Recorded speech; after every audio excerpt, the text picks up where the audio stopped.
નમસ્કાર વિદ્યાર્થી મિત્રો, કેમ છો?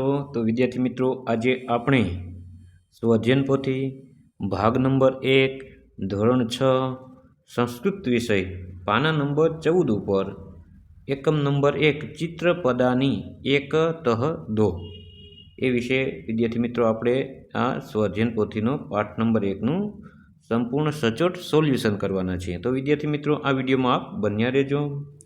સૌપ્રથમ તો વિદ્યાર્થી મિત્રો, કંઈક આ રીતના આપણી સ્વઅધ્યયન પોથી જે સરકાર દ્વારા પ્રાથમિક શાળાઓમાં બાળકોને આપવામાં આવેલી છે એ આવી રીતના દેખાય છે। વધારે સમય ન બગાડતા હવે આપણે ડાયરેક્ટ જે ચિત્રપદાની એકતઃ 2 ઉપર આપણે જઈએ।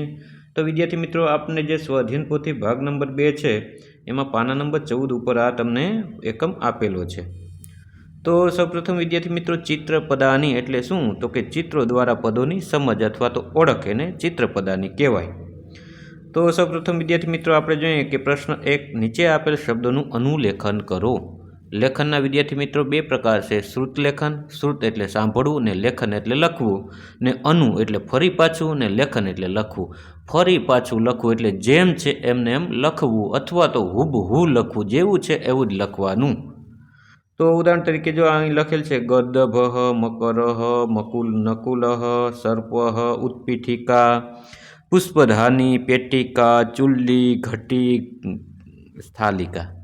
તો વિદ્યાર્થી મિત્રો, આ રીતના આપણે લખી નાખવાનું છે। સાથે સાથે આપણે શબ્દોના અર્થ પણ આપણે ખ્યાલ હોવો જોઈએ કે ગદ્દભ એટલે ગધેડું, મકરઃ એટલે મગર, નકુલઃ એટલે નોળિયો, સર્પ એટલે સાપ, ઉત્પીઠિકા એટલે ટેબલ,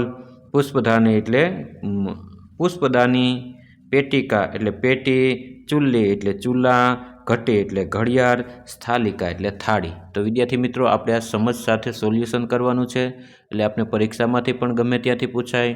જો આ રીતના તમને પૂછાય કે સંસ્કૃત શબ્દોના ગુજરાતીમાં અર્થ આપો, ગુજરાતી શબ્દોના સંસ્કૃતમાં અર્થ આપો, તો જો આપણે પાકું કરેલું હોય, સમજીને લખેલું હોય તો લાંબા સમય સુધી આપને યાદ રહે છે।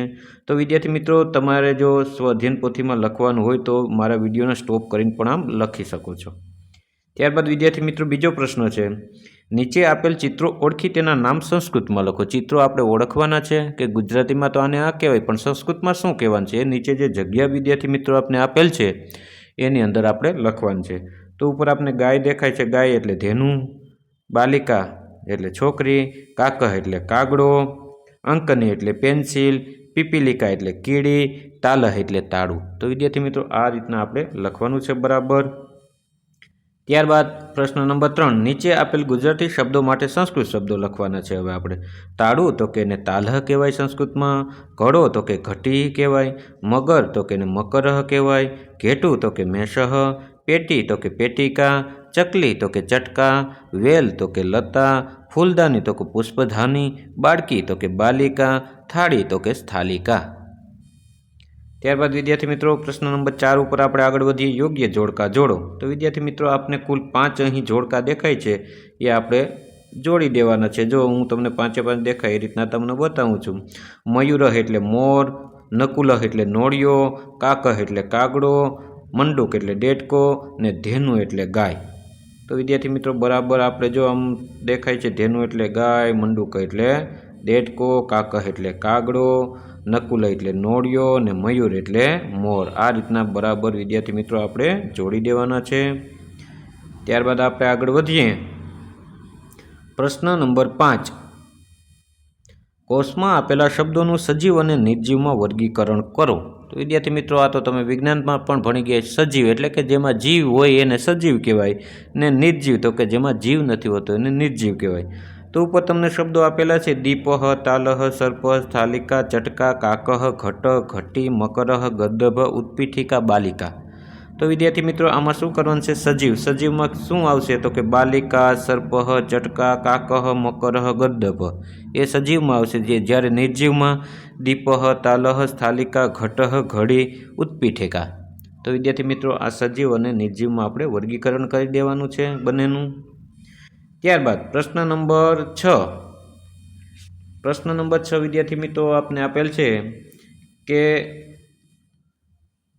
તમારા શિક્ષકને પૂછીને દરરોજ ઘર વપરાશમાં આવતી 10 વસ્તુઓના નામ સંસ્કૃત ભાષામાં લખવાનું છે। જે પણ આપણે સંસ્કૃત ભણાવતું હોય ટીચર કે સર, એને આપણે પૂછીને દરરોજને આપણે ઘર વપરાશમાં જે 10 એવા શબ્દો શોધવાના છે અને સંસ્કૃતમાં શું કહેવાય લખવાનું છે. તો જો મેં અહીં લખ્યું કે તાલહ, ઘટી, સ્થાલિકા, દ્વીપહ, ઉત્પીઠિકા, બાલિકા, પેટિકા, પુસ્તકમ, ઉરુકમ, ધનમ. તો વિદ્યાર્થી મિત્રો આ રીતના આપણે લખી નાખવાના છે. જે રોજમર્રાના જીવનમાં જે વપરાતા હોય એના નામ લખવાના છે આપણે. ત્યારબાદ વિદ્યાર્થી મિત્રો પાના નંબર 17 ઉપર આપણે ચિત્રપદાની એકતઃ 2 જોયા. હવે ચિત્રપદાની એકતઃ એટલે 3 થી 4 એ આપણે જોવાના છે. તો આપણું ધ્યાન પાના નંબર 17 જે સ્વઅધ્યયન પોથી જે છે એમાં હોવું જોઈએ આપણું. ને વિદ્યાર્થી મિત્રો આપણે લખવા ઈચ્છો તો મારા વિડીયોને સ્ટોપ કરીને આપ લખી પણ શકો છો. ને વિદ્યાર્થી મિત્રો હા, હજી પણ તમે મારી આ યુટ્યુબ ચેનલને સબસ્ક્રાઈબ ન કરી હોય તો પ્લીઝ જરૂર સબસ્ક્રાઈબ કરી દેજો. વિદ્યાર્થી મિત્રો મારી આ ચેનલમાં આપને સંસ્કૃત, ગુજરાતી, હિન્દી ને કોઈ પણ પાઠની સમજ, કવિતાની સમજ હોય, સ્વાધ્યાયના પ્રશ્નો હોય, અભ્યાસના પ્રશ્ન હોય કે સ્વઅધ્યયન સોલ્યુશન એ તમામ મેં મારી આ યુટ્યુબ ચેનલ સુરેશ સાહેબ નામની ચેનલમાં મૂકેલા છે. તો વિદ્યાર્થી મિત્રો એક વખત આ ચેનલની જરૂર મુલાકાત લેજો અને તમારા મિત્રોને પણ આ શેર જરૂર કરજો. ત્યારબાદ વિદ્યાર્થી મિત્રો ચિત્રપદાની તહ 4 ચિત્રો દ્વારા શબ્દોની ઓળખ 3 થી 4 3 અને 4. શિક્ષક 10 સંસ્કૃત શબ્દોનું શ્રુત લેખન કરાવશે તે સાંભળીને લખો. વિદ્યાર્થી મિત્રો આમાં આપના શિક્ષકને કહેવાનું છે. મેં અહીં આપની સુવિધા માટે લખ્યું ગદ્દભ. ઉદાહરણ તરીકે આપણો શિક્ષક છે એ બોલશે ગદ્દભ એટલે આપણે લખવાનું છે.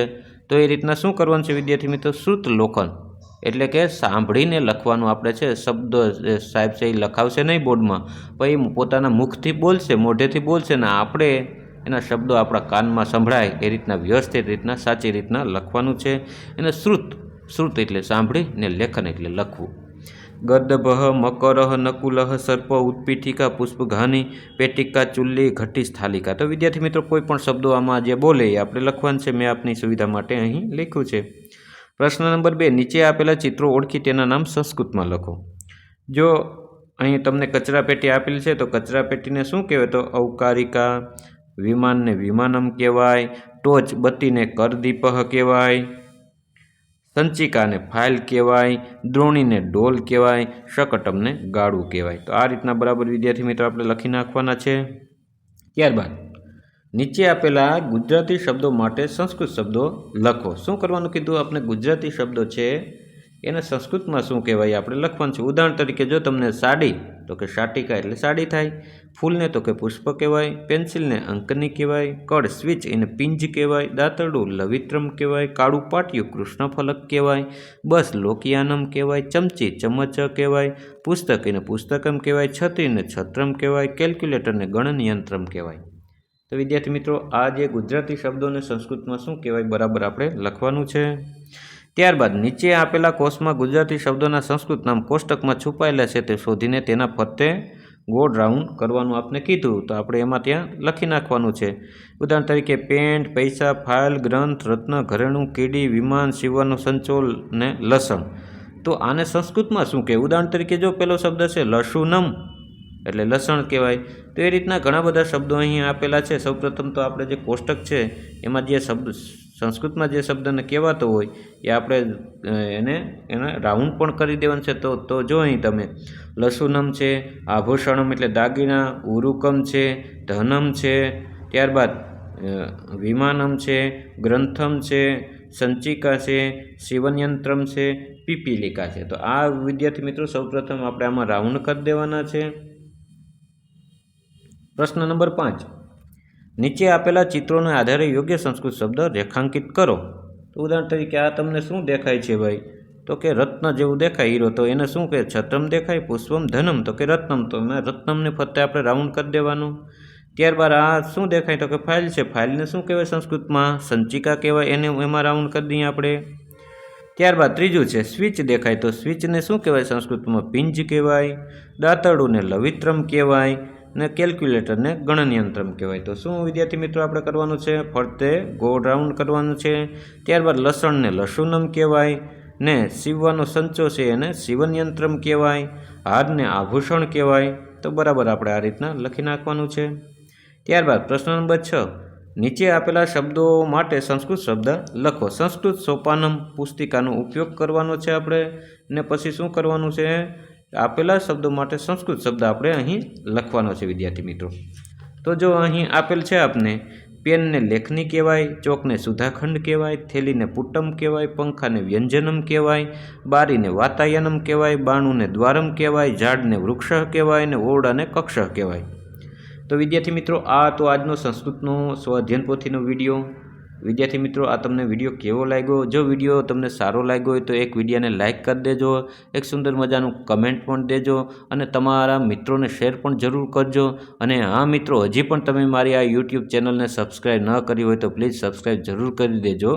થેન્ક યુ બાલ દોસ્તો, મળીએ આગળના વિડીયોમાં। નમસ્કાર।